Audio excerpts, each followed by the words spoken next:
Good morning children, welcome to AIMS India's online classes. This is biology session. You are watching movements in living beings. Children, you know very well the living organisms. There are different living organisms existing on this earth. They perform different activities in order to survive.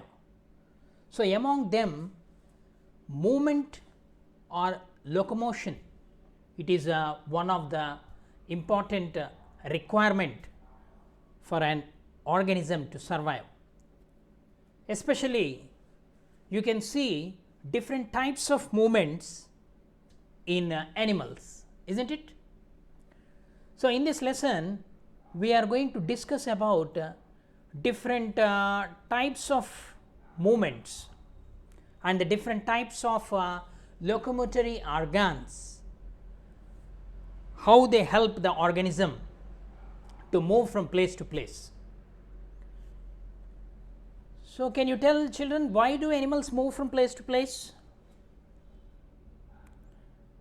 Animals move from place to place in search of food or to overcome the changes in the environment or habitat,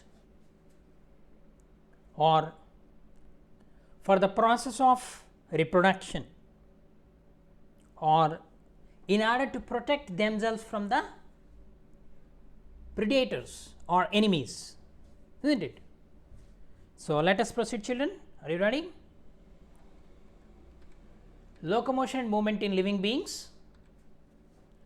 The act of changing place or position by the entire body or by one or more of its parts is called a movement. What is movement? Changing place or position by the entire body or by one or more of its parts is called a movement. The movement is one of the characteristic features of living organisms. Okay, there is one subject which deals with this movement. That study of movements is called kinesiology. Kinesiology. In animals, the movement is of two main types, namely muscular movement and non-muscular movement. Muscular movements are further divided into two types. What are they? Locomotion and movements of the body parts. Okay? Locomotion means the movement of entire body is called locomotion. Okay, the movement of body parts, it may be internal or external. So, first locomotion.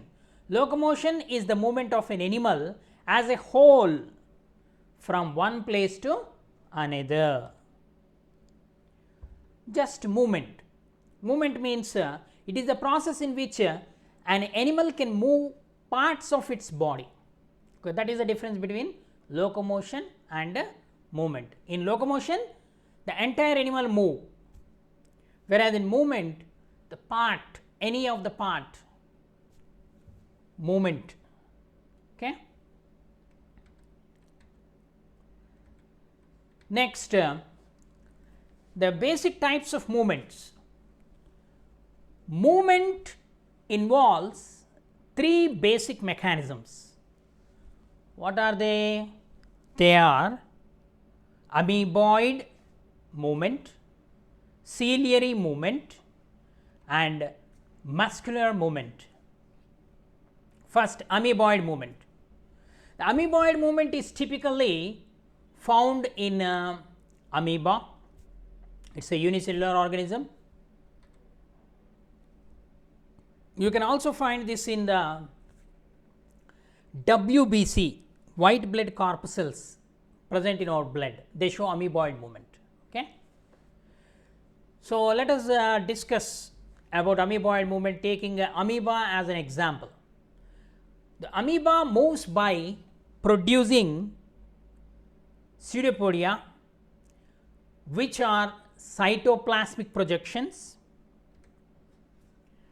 So, this pseudopodia, this involves the change in the shape of the cell body and streaming movement of cytoplasm into the pseudopodium. The movement due to pseudopodia in amoeba, it is termed as a amoeboid movement. Okay, the movement due to the pseudopodia in amoeba is termed as amoeboid movement. Amoeboid movement is characteristic of certain cells in other organisms. For example, the movement of white blood cells or leukocytes in our blood, in human blood. It is also an example of amoeboid movement. So, you see in amoeba here the pseudopodia, okay, the amoeba is shapeless. So, this pseudopodia, the changes takes place. Okay. So, the movement due to pseudopodia in amoeba is called as a amoeboid movement. You can see the change in the structure of pseudopodia here. Finally, the organism move, okay, with the help of pseudopodia. This type of movement is called as amoeboid movement. Next, locomotion. Amoeboid movement is still, let us discuss more. Amoeba moves about to obtain the food or to avoid dangers or to escape from enemies. And leukocytes, you know, WBC, they are also called phagocytes, okay, or macrophages of the lymph. They show amoeboid movements. For what purpose? To engulf. Engulf means to eat away, to engulf the antigens or microbes and to immigrate in circulatory fluid. Okay. They show which type of movement? Amoeboid movement. Next, ciliary movement. So, amoeboid movement, finally the examples for the amoeboid movement, amoeba and leukocytes, WBC. Okay. Now, ciliary movement. Ciliary movement means movement by cilia. The ciliary movement is the method by which ciliated protozoans, okay, protozoans are classified based on locomotory organs. So, ciliated protozoans like paramecium move from place to place in water medium. Okay, this movement is ciliary movement. So, you know, paramecium uses the cilia not only for moving from one place to another, locomotion, it also uses the cilia to drive water and food into its mouth or into their gullet. Okay, the tuft of cilia are present in the paramecium, that is called as cytophagy, through which it engulfs or it takes in the water and food. Okay, this is the place where cytophagy is present. Okay, direction of the motion of the cilia, you can see cilia move like this. So, this type of movement is called ciliary movement. So, cilia can perform a variety of functions, okay, in certain molluscans. Molluscans means snail or snail like animals, shelled animals. In certain mollusks, cilia help to pass water currents over the gills. Okay. In echinoderms, the cilia helps to drive water through the water vascular system. So, during the process of locomotion. Next, cilia of the cells lining the human respiratory tract help to drive away the microbes and dust particles towards the nose or mouth. Cilia in the oviduct, the reproductive system, female reproductive system, oviduct or fallopian tubes of human female, they help in the transport of ova or egg. Okay. So, the cilia shows different types of movements. These movements help in passing away the water currents over the gills in molluscans.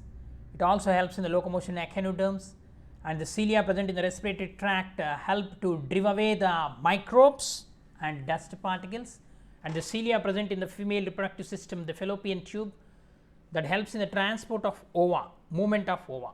Okay. Next, flagellatory movement. Flagellum. The flagellum also helps in the movement in certain protozoans like Euglena. See, this is the flagellum, this is Euglena, a protozoan. Flagellum is a long, see how it is, long thread like structure or thread like cytoplasmic projection it is. The flagellum in sperm also helps in swimming movement. Okay. Locomotion in hydra, it is also one of the movements. You know, in hydra tentacles are present. Okay. So, hydra shows three types of movements: looping movement, somersault movement, gliding movement. Okay, first looping movement. Hydra can move from place to place by looping movement. So, these are the tentacles. So, it bends its body, it changes its posture. Okay, during these types of movements, hydra shows a variety of movements. Hydra can move from place to place by looping movement. So, during looping movement, hydra bends its body from the erect standing position and fixes the tentacles to the substratum. See how it bends towards the right hand side and it touches the substratum, okay, by the glutinant nematocysts. Okay, in, you know, hydra is cylindrate, it possesses special kinds of cells, the nidoblast cells or nematocysts, okay, present in the tentacles. They help in gripping. Okay. And finally, the position will change and it lifts its body. Okay, it is bending and touching the substratum with the help of tentacles and lifting the entire body and again changing the position. See, from 1 to 5, how the position of this hydra changes. So, this kind of movement is the looping movement. Okay.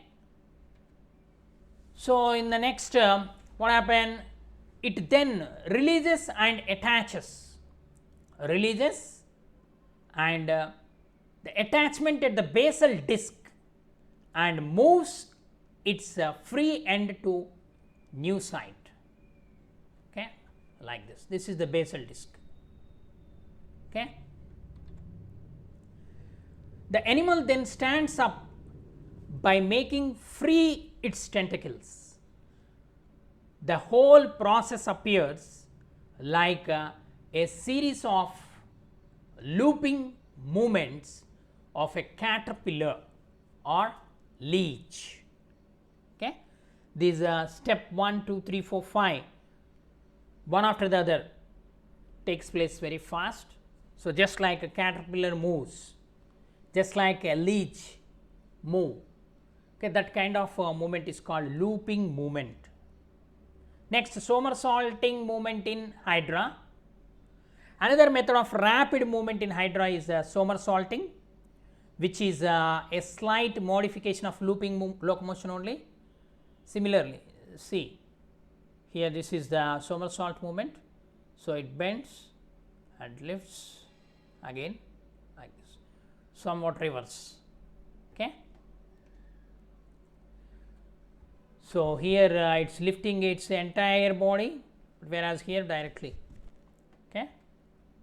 So, hydra fixes itself on a substratum by the hypostomal end and then shifts the attachment of basal disc. During which type of movement? During somersault movement. Okay. So, this basal disc, the basal disc is then rotated in 180 degrees angle and is fixed to a new position. The hypostome is again raised and the animal assumes its upright position. Finally, it assumes it's a upright. First it is upright and finally upright, here also same. Okay. Next, gliding movement. So, hydra may glide along the substratum by the pseudopodial action of the basal disc cells, it glides. Okay. Next, floating movement. So, it is one special type of movement shown by the hydra. The hydra can produce a bubble of gas, air bubble, secreted by the basal disc cells, which helps the animal to float on the surface of water like this. A gas bubble is formed. So, it can, so in upright position, in inverse reverse position, it will float. Okay. So, this gas bubble is secreted by basal disc cells. Okay, this is the basal disc, the cells present in this secrete the gas bubble. Okay, the animal is passively carried from one place to another by water currents. Okay, it saves its energy. Okay, if the gas bubble bursts, the mucus threads sustain the body on the water surface due to surface tension phenomenon. Okay, some oil like substance is released. Okay. Next, climbing is another type of movement. So, looping movement, somersault movement, gliding movement, floating, and next one is climbing. The hydra can change its location, it can change its location in a limited area. The animal climbs up attaching its long tentacles to some object. So, and it then releases the foot, contracts the tentacles and thus gets lifted up to the object. Okay. Another type of movement, sixth type of movement, that is swimming. So, sometimes hydra makes itself free from the substratum and swims in water by the undulating wave like movements of the body.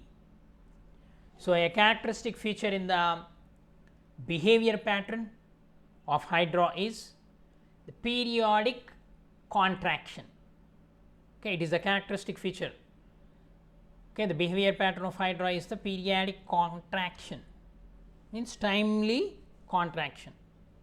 So, it happens without any apparent cause, even when the animal is attached and undisturbed. Okay, the swimming is a natural, as it is an aquatic animal. Okay. Okay, children, read the book. I hope you understood. Thank you for watching our video.